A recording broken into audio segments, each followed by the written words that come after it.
일어나서 하나님 말씀 듣겠습니다. 오늘 본문은 사도행전 6장 1절에서 7절 말씀입니다.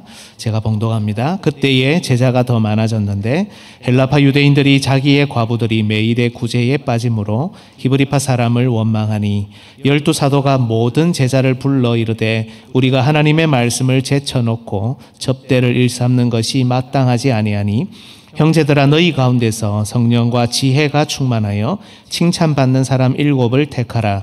우리가 이 일을 그들에게 맡기고 우리는 오로지 기도하는 일과 말씀 사역에 힘쓰리라 하니 온 무리가 이 말을 기뻐하여 믿음과 성령이 충만한 사람 스데반과 또 빌립과 브로고로와 니가노르와 디몬과 바메나와 유대교에 입교했던 안디옥 사람 니골라를 택하여 사도들 앞에 세우니 사도들이 기도하고 그들에게 안수하니라.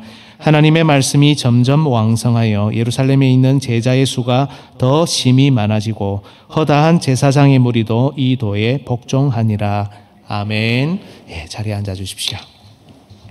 우리 옆에 분들하고 인사 한번 할까요? 은혜 받읍시다. 잘 오셨습니다. 네, 감사합니다. 네. 주일이 참 좋은 것 같습니다. 오늘 비가 오고 참 저는 비를 늘 말씀드리지만 좋아하는데요. 이 비 오는 날 운치 있게 밖에 나가서 커피도 한잔하고 경치를 보면서 즐기면 얼마나 좋겠습니까? 하지만 우리가 주님 더 사랑하기 때문에 이 자리에 모여서 몸으로 모여서 함께 예배를 드립니다. 오늘도 말씀을 통해 위로받으시고 또 우리가 나아갈 길을 발견하는 그런 은혜의 시간 되시기를 주님의 이름으로 축복합니다. 오늘 우리는 오후에 33분의 집사님과 권사님을 새롭게 임직합니다. 이 중에 4분의 권사님은 이전에 다니셨던 교회에서 이미 권사의 직분을 받으셨지만 이제 우리 교회의 권사님으로 또 인정하고 받아들인다, 이런 의미로 취임합니다. 성경을 보면 여러분, 교회가 주어진 길을 걷는 가운데 때때로 또 전환점이 필요하거나 또 변화가 필요할 때, 혹은 시대적인 사명이 주어지거나 그 사명이 깊어질 때 하나님께서는 꼭 사람을 세워서 그 일을 행하시는 것을 볼 수가 있습니다. 저는 분명 예수님의 교회, 하나님의 교회인 우리 교회의 임직식도 이런 의미가 있다고 믿습니다. 또 이런 결과가 나타나기를 소망합니다. 우리 스스로가 뭔가를 만들어가는 그런 교회가 아니라 성령께서 우리 교회가 걷는 길에 동행하시는 이 은혜의 선물이기를 소망합니다. 여러분, 혹시 제가 부임 전에 했던 학위 공부의 전공이 무엇인지 혹시 아시겠습니까? 기억하시겠습니까? 제가 구약을 참 좋아하는데요. 구약 성경을 주로 설교를 많이 하다 보니까 사람들이 제 전공이 구약인 줄 알더라고요. 그러나 구약이 아니고 좀 생소하시기는 하겠지만 교회법, 교회 정치, 이런 교회 질서, 이런 겁니다. 저는 교회론을 공부하고 교회 질서를 공부했습니다. 그 중에서도 이 직분에 대해서 아주 오랫동안 꾸준하게 공부를 해왔습니다. 하나님께서 이런 목사를 우리 교회에 보내신 것도 어떤 계획이 있지 않겠습니까? 적어도 앞으로 우리 화명중앙교회는 성경적인 직분론, 그리고 성경적인 교회론, 또 성경적인 교회 질서가 선명하게 드러나고 고백되고 실천되는 그런 좋은 교회로 세워지기를 소망합니다.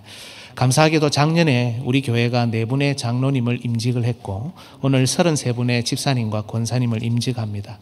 또 그동안 저를 비롯해서 우리 부목사님 한 분이 안수를 받았고 또 앞으로도 우리 2 강도사님이 차례대로 안수를 받을 예정입니다. 제가 부임한 지 1년 6개월 정도 지나고 있는데요. 우리 교회는 감사하게도 별 잡음 없이 주의 은혜 가운데 새로운 목사, 장로, 집사, 권사님들을 다 세우는 그런 은혜를 누리게 되었습니다. 하나님께서 우리 교회에 복을 주시고 또 말씀 위에 든든히 서갈 기회를 주시는 것 같아서 저는 참 개인적으로도 감사하고 있습니다. 그런데 여러분, 우리에게는 숙제가 하나 있죠. 사람만 세우고 사람만 얻었다는 것으로 끝내면 안 된다는 겁니다. 교회가 걷는 길을 멀리 또 길게 내다보고 또 이런 의미들을 곳곳에 새겨가면서 우리가 직분에 대해, 교회 질서에 대해, 교회 통치에 대해 무엇을 숙지하고 개발하며 또 발전시켜야 하는지를 배우어서 실천하고 적용해야 합니다. 물론 여러분, 교회의 관습과 전통도 아주 중요합니다. 저는 전통을 굉장히 소중히 여기는 사람 중에 한 명입니다. 그러나 교회의 전통보다 더 중요한 것은 성경입니다. 비록 교회의 좋은 전통도 권위가 충분히 있습니다. 그러나 성경과 비교할 수 없을 만큼 한참 아래에 있습니다. 전통이 이렇다, 전례가 이렇다. 물론 교회의 질서와 정치를 위해서 이것도 중요하게 고려해야 하지만 성경이 어떤 원리를 먼저 가르치고 있는가, 이걸 배우고 실천하는 것이 훨씬 중요합니다. 전체 한국 교회의 이런 역사들을 생각할 때 우리 교회는 이제 청년기에 접어들었다고 평가할 수 있습니다. 그래서 다른 교회들보다는 비록 경험은 좀 부족하지만 힘이 좀 붙고 있다, 이런 느낌이 들죠. 하지만 제가 목사로서 말씀에 근거하여 우리 교회를 냉철하게 분석하면 우리에게는 아직도 배우고 갈고 닦을 내용이 많이 있습니다. 성경에 근거한 좋은 전통들은 계속 유지 발전시켜 나가되 혹시라도 성경적 원리에 부합하지 않는 것들은 과감하게 변화를 주고 심지어 버릴 수도 있어야 합니다. 성경을 배우고 성경에 근거한 교회, 이것이 우리가 추구하는 교회 존재의 이유이며 교회가 존재해 나가는 방식입니다. 우리 교회가 더 건강하고 아름다운 성경적인 교회가 되도록 함께 노력해야 하겠습니다. 그래서 오늘 본문이 여러분 중요한 겁니다. 오늘 본문의 독특성은 오순절 성령 강림 이후 교회가 처음으로 직분자를 세웠다는 것에 있습니다. 즉 오늘 본문은 이후 교회가 세우는 모든 직분의 기초가 됩니다. 비록 오늘 본문을 통해 직분과 교회에 관한 모든 것을 배울 수는 없지만 오늘 본문의 독특성에서 우리는 적어도 초대교회에 왜 직분이 필요했는가, 또 그들의 직무는 도대체 무엇이었는가, 그리고 그 결과는 무엇인가, 이것을 배울 수 있습니다. 그리고 만약 우리 교회에도 직분자가 필요하다면 왜 필요한지, 그리고 이 직분자는 궁극적으로 무엇을 위해서 필요하고 무엇을 해야 하는지, 또 그 결과는 무엇이어야 하는지를 적용하고 실천할 수 있습니다. 오늘 설교를 통해 직분을 바르게 세우고 또 우리 교회가 말씀 위에 든든히 세워지기를 주님의 이름으로 축복합니다. 오늘 설교의 요지는 이것입니다. 하나님께서는 직분자를 세워 초대교회의 문제를 해결하셨고 말씀이 왕성하게 하셨다라는 겁니다. 쉽죠? 읽으면 다 알 수 있는 내용입니다. 이걸 우리에게 적용할 수 있는 설교 주제로 바꾸면 이렇게 됩니다. 우리 같이 한번 읽어볼까요? 시작. 하나님께서는 직분의 봉사를 통해 말씀을 보호하시고 교회를 흥왕하게 하신다. 이를 위해 저는 첫 번째 이 직분의 배경 1절에서 4절, 두 번째 이 직분의 결과 5절에서 7절, 이 순서로 하나님의 말씀을 전하겠습니다. 오늘은 첫 번째 되지만 설교합니다. 첫 번째 첫 직분의 배경 1절에서 4절입니다. 여러분 오늘 본문 1절은 먼저 초대교회에서 일어난 문제를 우리에게 보여줍니다. 그것은 바로 구제, 다시 말하면 먹는 문제였습니다. 음식 끝에 마음 상한다고 하죠. 이런 일이 초대교회 안에 일어난 겁니다. 6장 1절을 다시 한번 읽겠습니다. 같이 읽겠습니다. 시작. 그때에 제자가 더 많아졌는데 헬라파 유대인들이 자기의 가부들이 매일의 구제에 빠짐으로 히브리파 사람을 원망하니. 사실 여기서 우리는 초대교회가 사도들의 말씀 사역을 통해 꽤 영적으로 성장했다는 것을 알 수 있습니다. 그때에 제자가 더 많아졌는데, 제자가 많아졌다고 언급하죠. 앞본문들을 보면 이들을 뭐라고 부르냐면 제자라고 부르지 않습니다. 믿는 사람, 믿는 자, 믿는 무리, 이렇게 지칭해 왔습니다. 사도행전 2장 33절, 믿는 사람이 다 함께 있어 모든 물건을 서로 통용하고, 사도행전 4장 32절, 믿는 무리가 한 마음과 한 뜻이 되어 모든 물건을 서로 통용하고 자기 재물을 조금이라도 자기 것이라 하는 이가 하나도 없더라. 즉 12제자, 이 제자를 제외하고 예수 그리스도를 믿는 신자를 제자라고 언급한 첫 번째 본문이 바로 오늘 본문 1절입니다. 그리고 이 구절은 바로 초대교회가 사도들의 가르침을 통해 무엇인가 그 신앙이, 그 영적인 그 능력이 성장했다, 상당히 성장했다, 제자가 되었다, 제자라고 불려도 된다, 이렇게 됐다는 것을 보여줍니다. 또한 이제 성령께서 인도하시는 교회는 특별히 선별된 어떤 특정한 자들만 제자가 되는 것이 아니라 모든 믿는 신자가 예수 그리스도의 제자가 되어야 한다는 것을 오늘 본문은 우리에게 보여주죠. 그런데 여러분, 이렇게 성숙해진 교회, 또 성숙해 가는 교회에도 원망이 일어날 만큼의 심각한 문제가 있었다는 겁니다. 여러분, 사실 원망과 불평이 없는 곳이 어디 있겠습니까?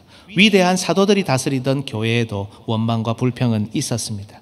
이런 우스갯소리들 우리 목회자들도 많이 하고 또 여러분들도 많이 들어보셨죠.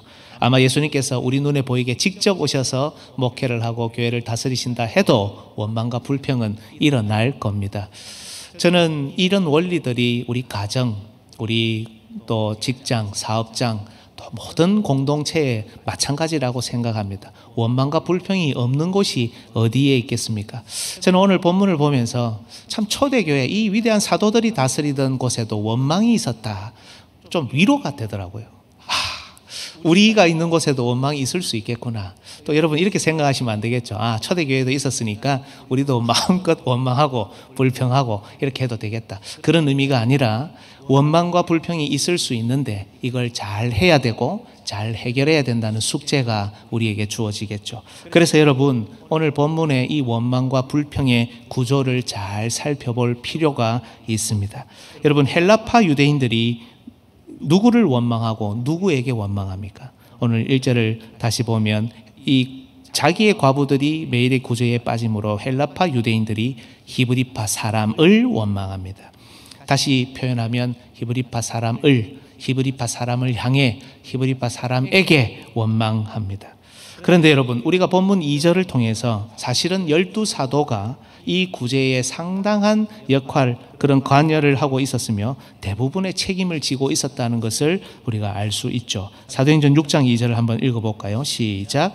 12사도가 모든 제자를 불러 우리가 하나님의 말씀을 제쳐놓고 접대를 일삼는 것이 마땅하지 아니하니. 여기 접대라는 말은 이렇게 제공한다는 거잖아요. 공개하고 또 이렇게 상을 차려서 주고 또 이런 부분들을 이렇게 값을 지불하는 그런 금전 출납까지 여러 가지 의미로 사용되는데, 사도들이 말씀 전하는 일을 제쳐두고 이 일이 너무 많다 보니까 이 접대, 공개, 봉사를 일삼다, 이거는 봉사했다라는 뜻입니다. 그래서 이 일에 더 많은 봉사를 했다라는 것을 우리 본문 2절이 보여주죠. 그렇다면 여러분, 이 사도들이 책임지고 많은 관여를 하고 큰 역할을 하던 이 일에 있어서 문제가 발생하면 누구에게 원망해야 됩니까? 누구에게 원망해야 됩니까? 사도들에게 원망해야 되죠. 어떤 교회 일이 있는데 그 일에 문제가 생기면 그 일에 대한 대화를 그 사람하고 해야 되지, 전혀 엉뚱한 사람한테 가서 원망하고 불평할 수는 없지 않습니까? 그죠? 그런데 본문은 사도들에게 불평했다 이렇게 안 하고 히브리파 사람을 원망했다 이렇게 되어 있는 겁니다. 왜 그랬을까? 오늘 본문 여러분 앞에 5장을 보면 아나니아와 삽비라가 사도들에게 거짓말을 하고 막 뻥을 치고 이래가지고 죽임을 당하는 내용이 나오죠.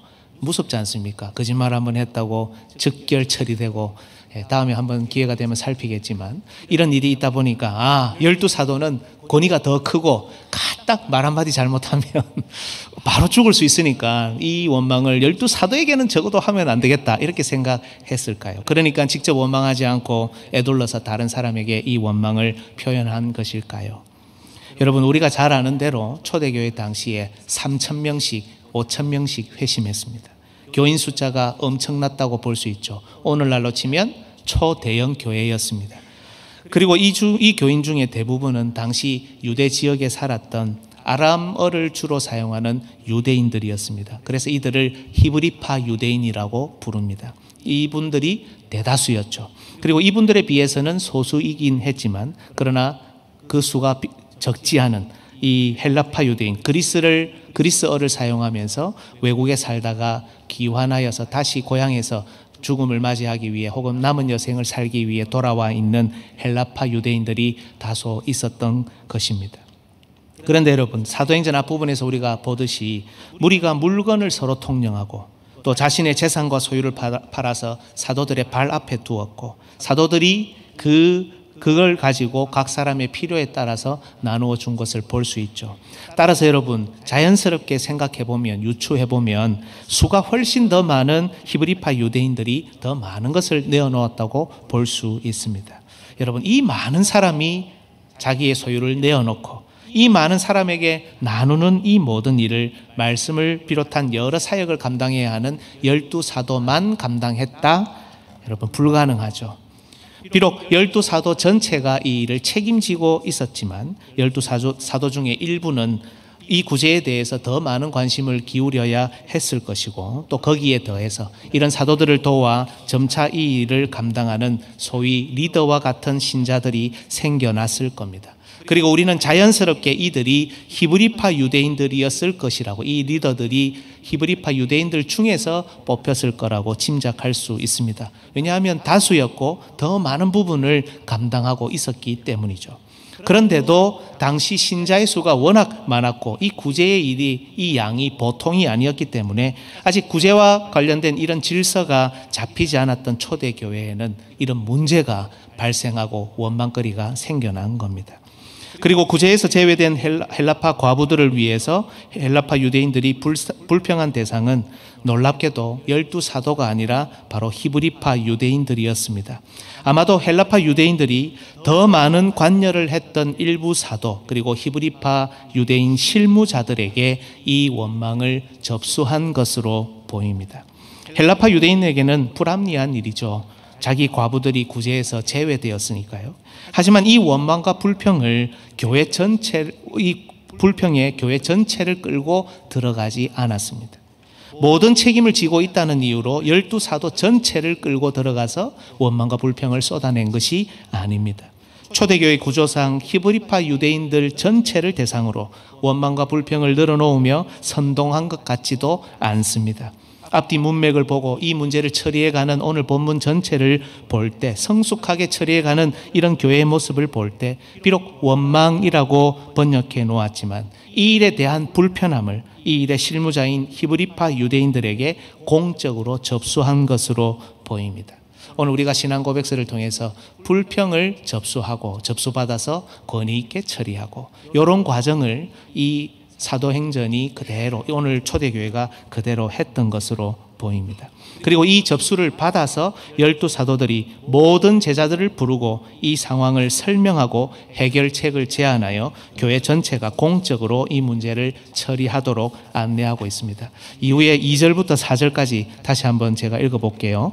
12사도가 모든 제자를 불러 이르되, 다 부릅니다. 모든 제자를 오픈합니다. 숨기지 않습니다. 우리가 하나님의 말씀을 제쳐놓고 접대를 일삼는 것이 마땅하지 아니하니, 형제들아 너희 가운데서 성령과 지혜가 충만하여 칭찬받는 사람 7을 택하라. 우리가 이 일을 그들에게 맡기고, 형제들에게, 이 모든 신자들에게 이 일을 함께 공적으로 처리할 것을, 어떤 과정을 지금 제안하고 있지 않습니까? 막 사견으로 막 이렇게 일어난 일이 아니라 공적으로 처리되어 가는 과정을 본문은 그대로 보여줍니다. 우리는 오로지 기도하는 일과 말씀 사역에 힘쓰리라 하니. 그죠? 이게 막 이렇게 떠들다가 막 불평이 일어나고 막 정리가 안 되고 막 이런 가운데 허둥지둥한 것이 아니라 뭔가 질서가 있고 공적으로 이루어지고 있는 그런 내용들을 볼 수가 있다는 겁니다. 어떻습니까, 여러분? 솔직하게 오늘 날의 이 시대의 교회들과 한번 비교해 볼까요? 오늘날의 교회를 보면 원망과 불평이 일어난다는 이 상황은 초대교회와 비슷합니다. 그런데 전혀 다른 형태의 결과가 일어납니다. 앞에서도 말씀드렸지만 이 땅의 교회에는 원망과 불평이 없을 수는 없습니다. 그런데 이걸 예수 믿는 사람답게, 제자답게 제대로 해야 되고 제자들의 모임답게 해결해야 하는데 대부분 그러지 못합니다. 실제 원망과 불평이 일어나는 문제가 하나 있을 겁니다. 분명 한 부분에 문제가 일어난 겁니다. 그런데 어떤 경우에는 교회 전체를 이 원망과 불평으로 끌고 들어갑니다. 교회가 타락했다. 교회가 어떻게 이럴 수 있느냐? 여러분, 이런 이야기 우리 심심치 않게 듣지 않았습니까? 어떤 경우에는 소그룹 전체를 끌고 들어갑니다. 우리 목장은 안 된다. 우리 기관은 형편없다.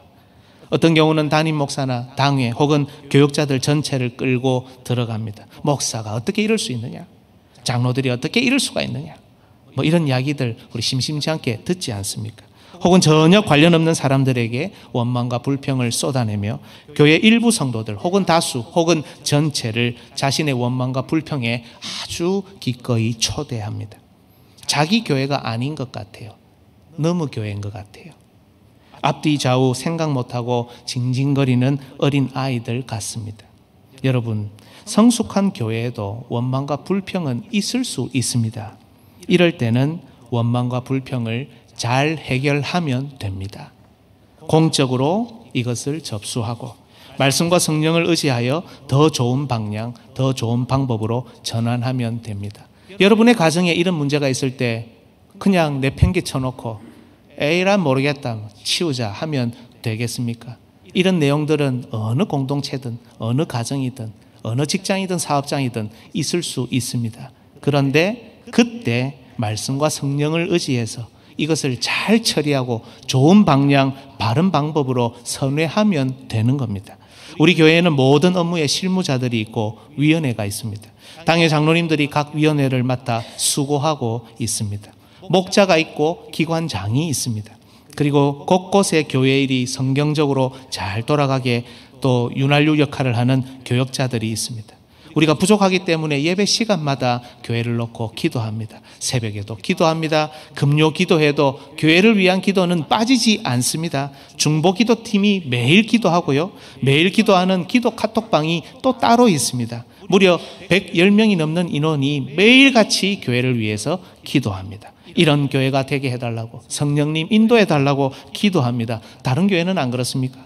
다른 교회 성도들은 자기 교회를 위해서 기도 안 합니까? 모든 교회가 기도합니다. 열심히 합니다. 주여 부르짖고 합심해서 기도합니다. 그런데 여러분, 공적으로 이 원망과 불평을 접수하는 일조차도 안 됩니다. 이렇게 기도를 많이 하는데 공적으로 이 일을 처리할 수 있는 능력이 1도 없습니다. 한국교회 전체가 그런 것 같습니다. 교회의 갈등과 분쟁은 우리가 잘 알듯이 원망과 불평에서 시작되지 않습니까? 공적으로 잘 접수하고 오늘 본문처럼 성령의 지혜로 겸손으로 사랑으로 해결하면 되는데 이걸 못합니다. 늘 갈등하고 싸우고 분쟁하고 쪼개집니다. 기도는 왜 합니까?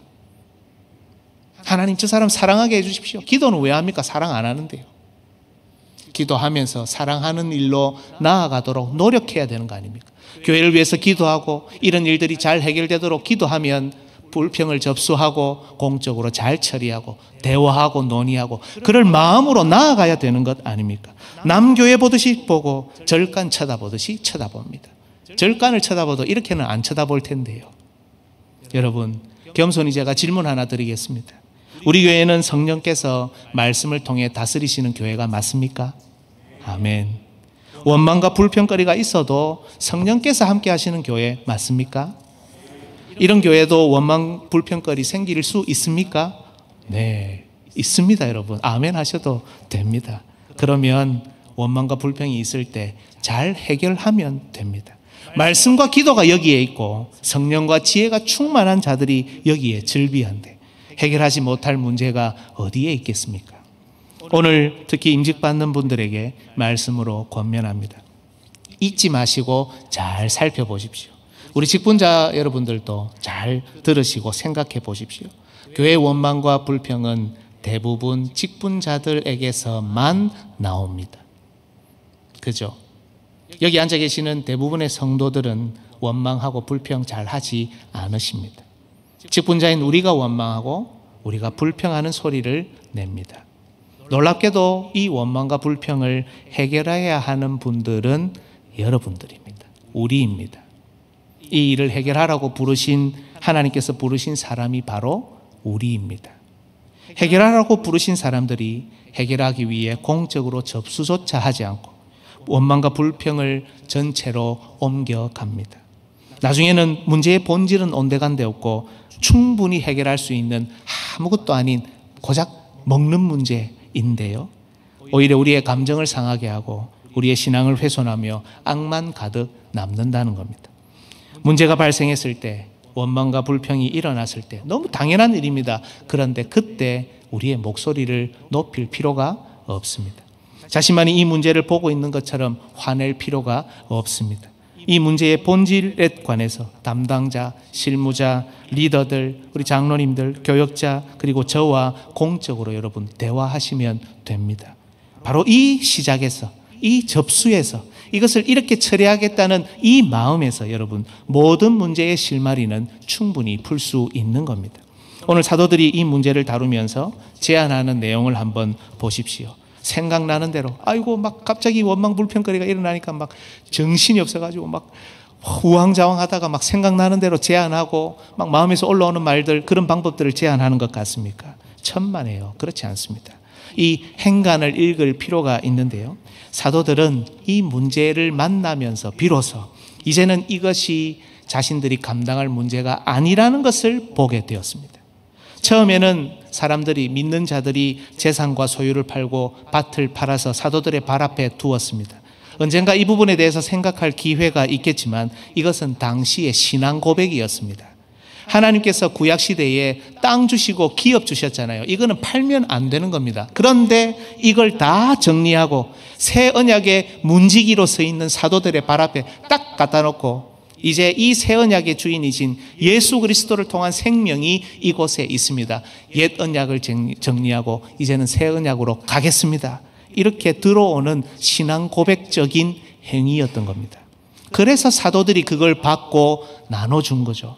그런데 이제는 이 일이 시대가 전환되면서 이 변화를 겪으면서 잠시 있는 임시적인 일이 아니라 이런 구제가 교회의 통상적이고 보편적인 사역으로 그 일로 변화하고 있는 것을 사도들이 본 겁니다. 사도들이 아니라 이제는 교회가 사람을 세워 전체 교회가 통상적으로 보편적으로 이 일을 감당해야 하는 중요한 사역이다라는 것을 사도들이 이 문제 앞에서 보게 된 겁니다. 그래서 사도들은 이 문제 앞에서 성령께서 주시는 지혜로 하나님의 이 요청, 이 부르심을 깨닫고 자신들은 원래 주 예수 그리스도께서 주신 사명, 내가 내게 분부한 모든 것을 가르쳐 지키게 하라, 이 지엄하신 명령으로 돌아가기로 결정하고 말씀을 가르치는 일에 힘쓰기로 결정하고 사람을 세우고 직분을 세워 이 일을 감당하게 해야 한다는 것을 교회 앞에 해결책으로 제안하고 있는 겁니다. 이 과정에서 기도가 없었겠습니까? 이 과정에서 사도들 간의 대화가 없었겠습니까? 이 실무 앞에서 논의가 있었을 것은 굳이 본문이 말하지 않아도 사도행전 전반부의 문맥을 통해 충분히 짐작할 수 있는 내용입니다. 문제가 없었다면, 원망과 불평을 담당자들에게 이야기하지 않고 접수하지 않았다면, 이것을 공적으로 접수받고 처리하지 않았다면 주 예수 그리스도께서 사도들을 통해 세우신 초대교회는 결코 앞으로 나가지 못했을 겁니다. 그러니까 문제가 있고 원망과 불평이 있는 것은 나쁜 게 아니라고요. 이건 교회가, 우리 공동체가, 이런 가정들이, 이런 사업장들이 앞을 향해 나아갈 수 있는 좋은 기회를 얻은 겁니다. 대신에 이걸 잘 해결하고 잘 처리하고 잘 만들어 나가야 되는 그런 지혜가, 그런 영권이 우리에게 있어야 한다는 겁니다. 그래서 어떤 문제로 원망과 불평이 일어날 때 그 자체가 문제가 되어서는 안 되는 겁니다. 남 이야기하듯, 남교회 일 처리하듯, 나와 상관없는 집단의 일인 듯 대해서는 안 된다는 겁니다. 제자들, 바로 주 예수 그리스도를 신실하게 믿는 자들은, 성령의 인도하심과 말씀의 통치를 받는 이런 자들은 이것을 아주 잘 처리합니다. 공적으로 접수하고 의논하며 함께 기도하고 대화하여 성령께서 주시는 지혜를 얻습니다. 그리고 이것이 문제를 정도만 해결하고 원망과 불평만 잠재우는 그런 방식이 아니라 놀랍게도 교회가 든든히 서가는 그런 어쩌면 유일한 길이었던 겁니다. 주 안에서 사랑하는 성도 여러분, 그리고 오늘 임직을 받는 여러분, 그리고 함께 교회를 책임지며 이 일을 처리하라고 부름을 받은 직분자 여러분, 우리 교회는 바로 이런 교회가 되어야 합니다. 원망과 불평이 없는 완전한 교회가 아니라 원망과 불평이 비록 있지만 잘 처리해 나가는 온전한 교회 말입니다. 이제는 유년기의 모습에서 벗어나 배움이 깊어지는 청년의 모습으로 탈바꿈해야 합니다.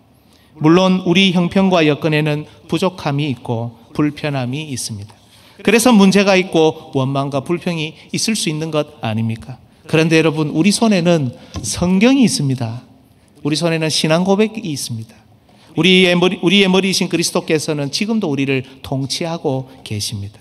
성령께서 지금도 우리 교회에 운행하시면서 지혜자들을 곳곳에서 일으키십니다. 그래서 오늘 우리는 이런 문제 앞에, 이런 원망과 불평 앞에서 33분의 직분자를 세워서 문제를 넘고 원망과 불평을 넘어서 앞으로 나아가는 겁니다. 바로 여러분이 원망과 불평의 주체가 아니라 이 일을 함께 해결할 지혜자라는 사실을 잊지 마십시오. 앞으로 저는 이런 문제가 우리에게 있을 때마다 피하지 않고 당사자들과 대화할 것입니다. 비록 대화로 나아가는 단계들이 있겠지만요, 반드시 대화하며 해결할 것입니다. 제가 모른다고 생각하지 마십시오. 저의 미소 속에 다 감추어진 알고 있는 내용들이 많습니다. 교역자들과 저는 한 팀으로 움직이고 있습니다. 그리고 우리 장로님들, 우리 당회는 한 팀입니다.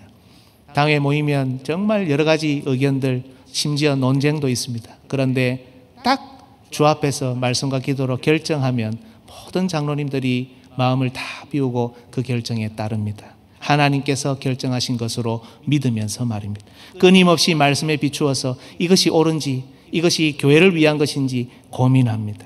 우리 장로님들도 여러분과 아마 대화하며 함께 해결해 나가실 겁니다. 그리고 오늘 임직받는 집사님, 또 우리 교회 집사님들 계시죠. 우리 권사님들도 점점 더 하나 되어서 이런 일을 원만하게 감당해 나갈 것입니다. 지금까지 우리 교회를 은혜 가운데 인도하신 하나님께서 앞으로도 은혜 가운데 더 하나 되어 전진하도록 인도하실 것입니다. 이것을 믿고 동행하는 우리 모든 성도들 되시기를 주님의 이름으로 부탁드립니다.